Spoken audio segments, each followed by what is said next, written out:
Really, I thought everything in this world externally was how my life ran.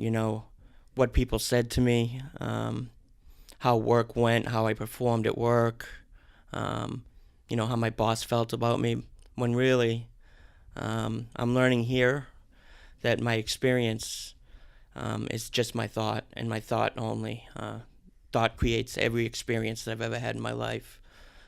All of these problems that I created myself, were things that I could heal myself through understanding, listening to my insight, and listening to realizing that I actually can control everything in my life based on whether I decide to be in a bad mood or a good mood.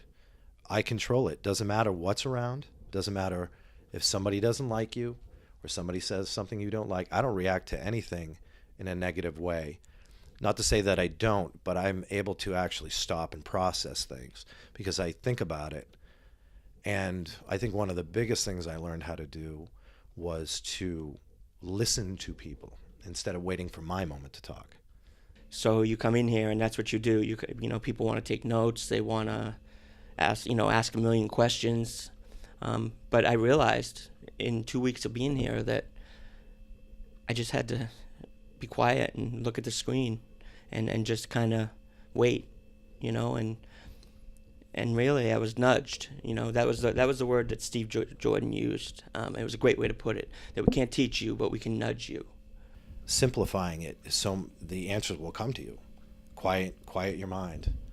Get off medication, because I was on depression and anxiety medication because my doctor told me I needed it, and I got off of it here, and that was hard. I had to wean myself off, but it took one thought.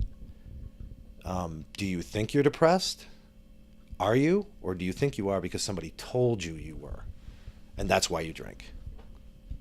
Turn it around. Take some time. And that's how it worked for me. So,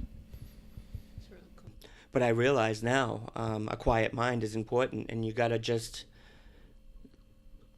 I don't necessarily know how to quiet the mind yet, but I know that I don't have to jump at the first crazy thing that pops into my mind, because yeah, if I did, who knows where I'll end yeah, up. that's perfect. Yeah, So, you know, I just have to slow down and try to appreciate life a little more for what it is, yeah. and move forward.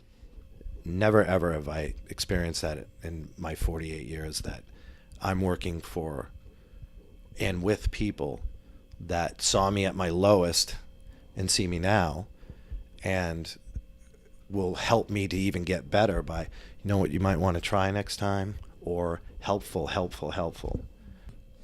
I can't explain it, that's for sure, but I know it's there, because like he said, it was well put that at some point, it happened to me last time, you will cry, or at least I did, and it's when you get that feeling that that everything's going to be okay because you understand something.